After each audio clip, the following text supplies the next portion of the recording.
Hi guys, आप लोग कैसे हैं। मैं अपने इस चैनल में आप सभी का बहुत बहुत स्वागत करता हूं। मैं एक बार फिर गणित का क्लास लेकर के आ चुका हूं। निश्चित रूप से ये जो क्लास होगा आपके लिए बहुत ही सार्थक होगा, बहुत ही उपयोगी होगा, जिसका आज का टॉपिक है त्रिकोणमिति, ट्रिग्नोमेट्री। जैसा कि आप लोग जानते हैं, त्रिकोणमिति को मैथ के रीढ़ की हड्डी कहा जाता है। इस नाते यह बहुत ही महत्वपूर्ण हो जाता है।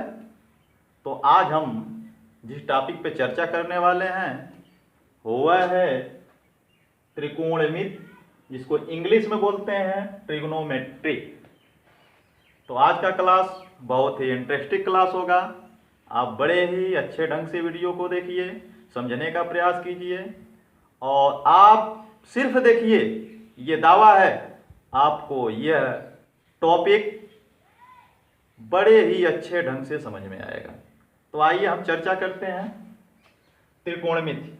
अब देखिए, त्रिकोणमिति पढ़ते समय हमें कुछ बातों का ध्यान देना बहुत जरूरी है।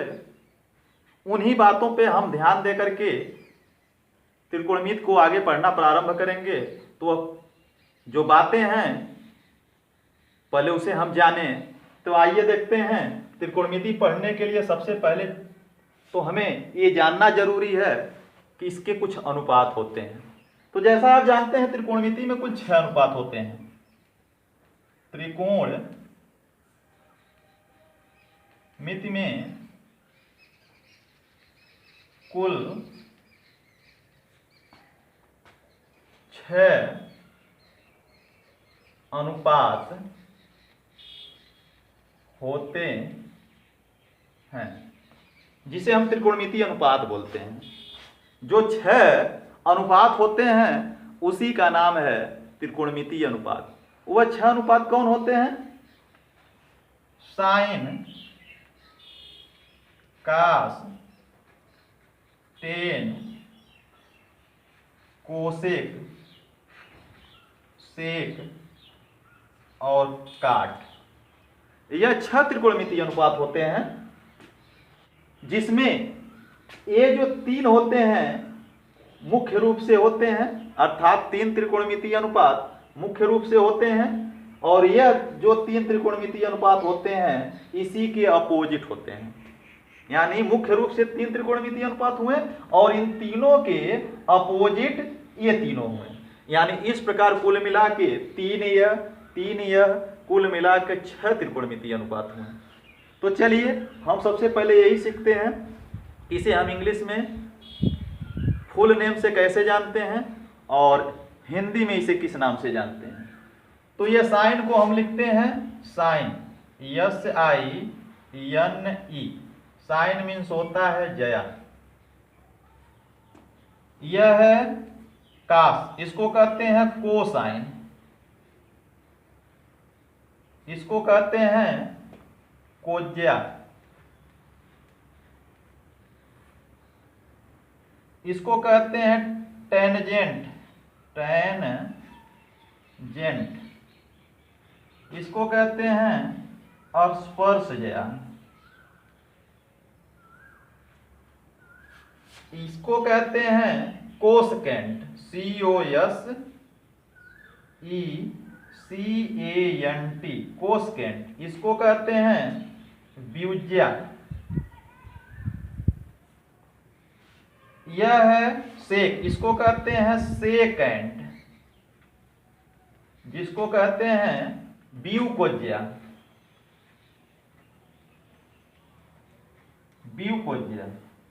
यह क्या है? काट है, इसको बोलते हैं कोटेंजेंट, जिसको कहते हैं कोट स्पर्शज्या।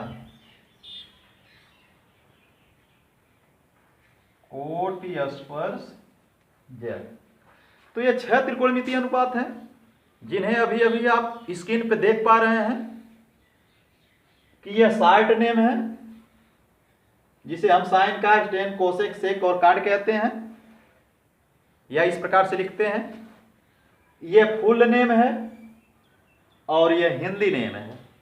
यानी साइन को हम पूरी रूप से लिखेंगे यस आई एन ई, और साइड में लिखना तो यस आई एन लिख देंगे, उसका हिंदी नाम है जया। कास को हम कोसाइन लिखते हैं जिसका नाम है कोज्या। टेन को हम टेंजेंट लिखते हैं जिसका नाम है स्पर्शजा। कोस कोसेक को हम कोसकेंट लिखते हैं जिसका नाम है व्यूज्या। सेक को हम सेकेंट लिखते हैं जिसका नाम है व्यूकोज्या। और कार्ड को हम कोटेंजेंट लिखते हैं जिसका नाम है कोट स्पर्शजा। तो इस प्रकार आप 6 त्रिकोणमितीय अनुपात को समझ गए होंगे, और इसी 6 त्रिकोणमितीय अनुपात से हम पूरी त्रिकोणमिति में आगे बढ़ते हैं। हमें त्रिकोणमिति को समझने के लिए दूसरी बात की क्या जरूरत पड़ती है? वह दूसरी बात है, और सबसे महत्वपूर्ण बात है, कि हमको समकोण त्रिभुज का होना जरूरी होता है। समकोण त्रिभुज का होना आवश्यक है, होना आवश्यक है। तो अभी तो हम अनुपात समझे हैं। अब जो दूसरी बात है जो त्रिकोणमिति पढ़ने के लिए जरूरी होती है, वह है समकोण त्रिभुज। चलिए हम समकोण त्रिभुज पे थोड़ी चर्चा कर लेते हैं। समकोण त्रिभुज क्या होता है? जिसका एक कोण 90 अंश का होता है, जिसका एक कोण 90 अंश का होता है, तो इसे हम क्या कहते हैं? समकोण त्रिभुज। चलिए देखिए, यह हम एक समकोण त्रिभुज ड्रा कर रहे हैं। यह क्या ड्रा कर रहे हैं? समकोण त्रिभुज ड्रा कर रहे हैं। इसका नाम भी हम लिख सकते हैं, जैसे मान लीजिए ये हो गया, यह बी हो गया, और यह क्या हो गया? सी हो गया। यानी इसे हम शीर्ष बोलते हैं। इसे हम क्या बोलते हैं? शीर्ष बोलते हैं। और ये सब क्या है? भुजाएं हैं। और ये कोण कितने अंश का है? 90 अंश का। इस प्रकार हम देखते हैं कि जो हम स्क्रीन पर ड्रा कर रहे हैं वह एक समकोण त्रिभुज बनके क्या हो गया है? तैयार हो गया है। अब आइए इसके विषय में हम समझते हैं कि इसकी उपयोगिता त्रिकोणमिति के लिए क्यों आवश्यक होती है। क्योंकि हम इसी के माध्यम से भुजाओं का निर्धारण करेंगे, और यह भी देखेंगे कि चूंकि यह तो 90 अंश हो गया, शेष 2 कोण बचे हुए हैं, एक कोण यह बचा हुआ है, एक कोण यह बचा हुआ है। तो किस कोण के लिए हमें मान निकालना है, उस पर यह निर्भर करेगा कि ये भुजाएं कौन कौन सी होंगी। तो आइए हम देखते हैं, कुछ नोट्स हैं, इसे हम जाने।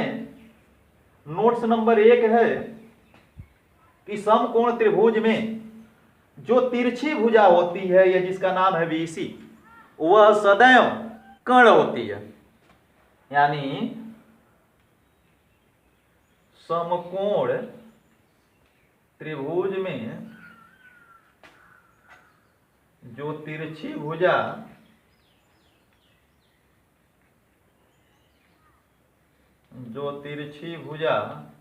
होती है, वह सदैव कर्ण होती है।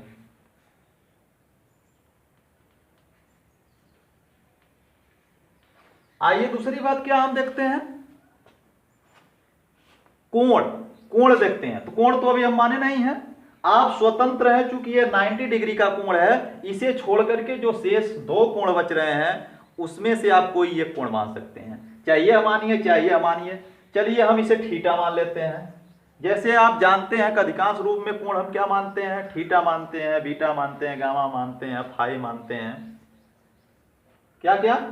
Theta, beta, gamma, alpha, phi या ए बी सी, जो भी है, इसमें से कोई कोण हम मान लेते हैं। हम नाम से भी मान सकते थे, लेकिन चलिए ठीक, हमने थीटा मान लिया। तो अधिकतर रूपों में आप देखते होंगे जो कि कोण मानते हैं वो थीटा ही मानते हैं। तो चलिए हम यहाँ थीटा मान लिए हैं। तो हमें दूसरी चीज क्या पता चल पा रही है कि जो थीटा के सामने भुजा होती है, जो थीटा के सामने भुजा होती है, वह सदैव क्या होती है? लंब होती है, जिसको कहते हैं परपेंडिकुलर। परपेंडिकुलर। और यह तिरछी भुजा आप क्या जाने कि यह कर्ण है, यानी हाइपोटेनस। हाइपोटेनस। अच्छा, यानी दूसरी चीज हमें क्या पता चला कि थीटा के सामने की भुजा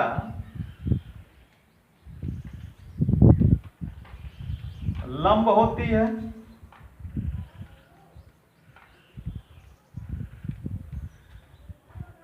कोई समस्या नहीं। अब दो भुजा तो हमारी क्लियर हो चुकी है। जो तिरछी भुजा है ऑलरेडी कर्ण है, जो थीटा के सामने पड़ रही है वह लंब हो गई। एक भुजा मेरी बच गई, यानी यह भी कंफर्म हो गई, यह भी कंफर्म हो गई। तो जो शेष भुजा बच रही, यानी तीसरी चीज हमको क्या मिला, शेष तीसरी भुजा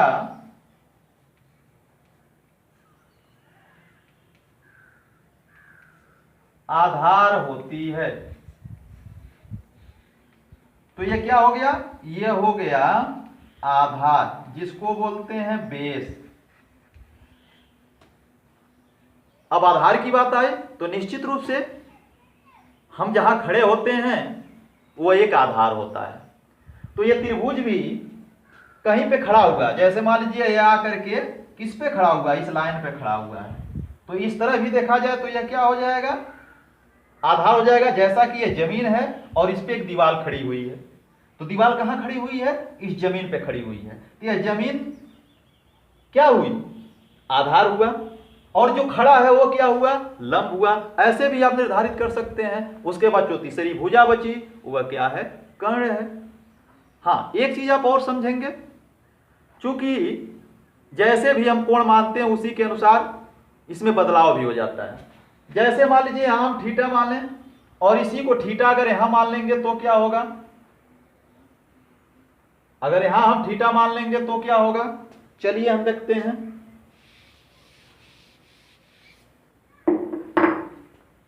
जैसे मान लीजिए एक त्रिभुज और ड्रा कर लें, यह ए है, यह बी है, यह सी है। तो अब एक भुजा यह हुई, एक भुजा यह हुई, एक भुजा यह हुई, यह तो कर्ण है, ऑलरेडी निश्चित है। अब मान लीजिए हम इसमें थीटा यहां माने थे, तो इसके सामने की जो भुजा हुई लंब हुई। मान लीजिए हम थीटा यहां मानते हैं, थीटा यहां मान लेते हैं, तो इसके सामने की जो भुजा होगी अब ये लंब होगी, और यह कोण किस पे आके टिका हुआ है, इस पे आके टिका हुआ है, इस भुजा पे। तो जिस पे टिका हुआ है उसे कहते हैं आधार। तो आप जैसे कोण मानेंगे उसी के अनुसार परिवर्तन किसमें होगा, लंब और आधार में सिर्फ परिवर्तन होगा, लंब और आधार में सिर्फ परिवर्तन होगा। इसमें कोई परिवर्तन नहीं होगा कि चूंकि दोनों स्थितियों में ये जो तिरछी भुजा होती है वह ऑलरेडी कर्ण होती है, जिसको हाइपोटेनस बोलते हैं। तो आप इसे अच्छी तरह समझ गए होंगे। अब इसी कड़ी में जो तीसरी महत्वपूर्ण जानकारी है वह क्या है, आइए हम देखें। तीसरी जो महत्वपूर्ण जानकारी है क्या है, सूत्र मीन्स फार्मूला, सूत्र को प्राप्त करना। अब हम सूत्र को कैसे प्राप्त करते हैं, सूत्र को प्राप्त करने के लिए समकोण त्रिभुज का होना जरूरी है, और उसके साथ साथ सूत्र कैसे हम प्राप्त करेंगे उस चीज को भी जानना बहुत जरूरी है। तो चलिए समकोण त्रिभुज रहने दीजिए। आपने क्या कर रखा था, यह ए था, यह बी था और यह सी था। ऑलरेडी यहां आप थीटा मान चुके थे, तो यह लंब था और यह क्या था, आधार था, और यह क्या था, कर्ण था। चलिए, ये कितने अंश का था, 90 अंश का था। इसे हम बेस बोलते हैं, इसे हम परपेंडिकुलर बोलते हैं,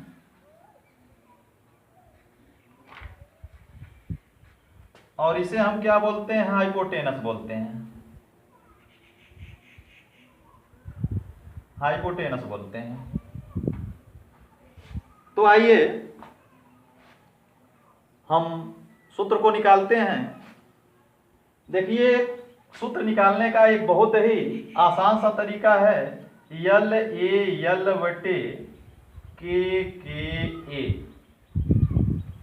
यानी हम हंसी की भाषा में कहें तो लाल बटे कक्का, लाल बटे कक्का। इस लाल बटे कक्का के माध्यम से हम बड़े ही आसानी से इस समकोण त्रिभुज के माध्यम से त्रिकोणमिति के जो 6 अनुपात हैं उसका मान हम बहुत ही आसानी से निकाल सकते हैं। आइए देखिए कैसे निकालते हैं। मान लीजिए इसे आप बांट दें, इसे आप बांट दें, के भाग में बढ़ गया 3 भाग में, 1 2 3। चलिए अच्छा लगने के लिए हम ऐसे कर लेते हैं,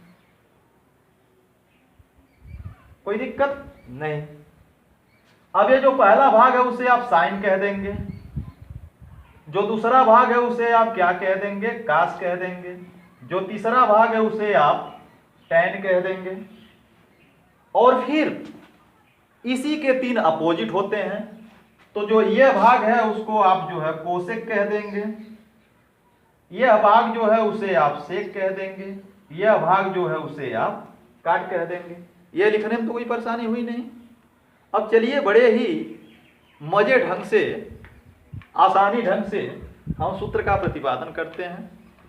अब देखिए, अब क्या हुआ, ये 6 गो त्रिकोणमितीय अनुपात हो गए।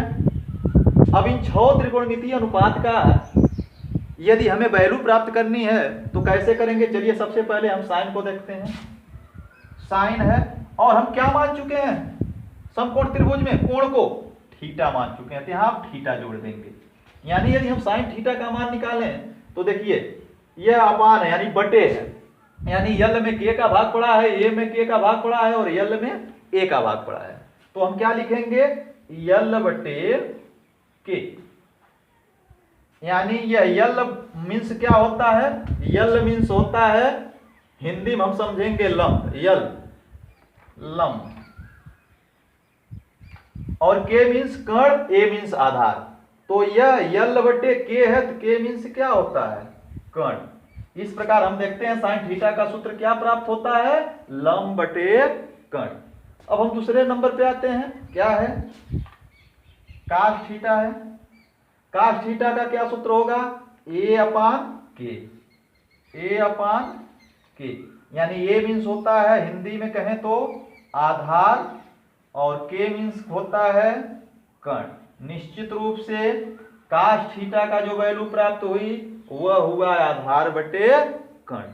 तीसरे नंबर पे हम आते हैं, टेन थीटा का मान अगर प्राप्त करना है तो क्या हो जाएगा, यल बटे ए, यल बटे ए।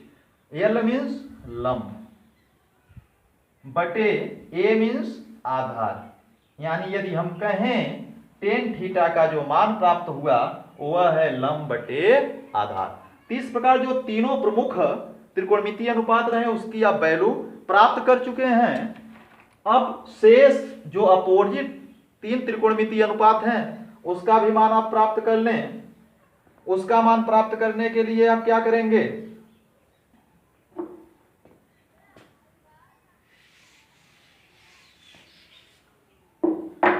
देखिए ये क्या है, कोसेक थीटा। अब देखिए चूंकि अपोजिट है तो हम इधर से उस साइड में चलेंगे। अब तक जो है उस ये निकाल रहे थे उधर से इधर आए, अभी अपोजिट निकालेंगे तो इधर से उधर चलेंगे। यानी क्या हो जाएगा, के बटे यल। के क्या है, कर्ण है, यल क्या है, लंब है।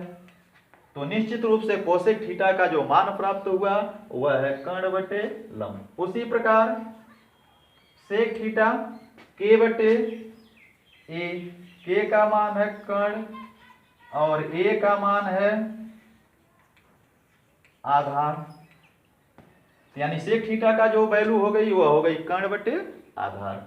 अब क्या है, काट है, इसका क्या होगा, ए बटे यल, ए मीन्स आधार बटे यल मीन्स लंब। इस प्रकार हम देख रहे हैं कि काट थीटा का जो मान प्राप्त हुआ है वह है आधार बटे लंब। तो आपने त्रिकोणमिति से संबंधित कुछ महत्वपूर्ण जानकारियां प्राप्त की हैं जिसकी बहुत ही जरूरत पड़ती है त्रिकोणमिति में, जिसमें कुछ जानकारियां आपके सामने थीं जिसके माध्यम से आप ये 6 त्रिकोणमितीय अनुपात का मान प्राप्त कर लिए हैं। इस प्रकार सूत्र भी आपको मिल गया। अब आगे की वीडियो में इसी से संबंधित हम और भी एक सूत्र बताएंगे कि जिसके माध्यम से फिर यह भी जो वैल्यू प्राप्त कर रहे हैं उसके भी माध्यम से आप बड़े आसानी से प्राप्त कर सकते हैं। तब तक के लिए मैं इस क्लास को यहीं समाप्त करता हूं। अगले क्लास की आप प्रतीक्षा कीजिएगा। वास्तव में बहुत रोचक जानकारियां आपको मिलती रहेंगी। इस रोचक जानकारियों को प्राप्त करने के लिए मेरे चैनल को आप सब्सक्राइब जरूर कर लें, लाइक कर दें, कमेंट्स भी दें और अधिक से अधिक शेयर भी करें। तो इसी के साथ आज का यह डिजिटल क्लास मैं समाप्त करता हूं, इस आशा और विश्वास के साथ कि आपको यह वीडियो बहुत ही अच्छी लगी होगी। बड़े ही सरल भाषा में आप त्रिकोणमिति को समझे होंगे। तो आप सभी का एक बार फिर स्वागत करते हुए धन्यवाद करूंगा, आभार व्यक्त करूंगा।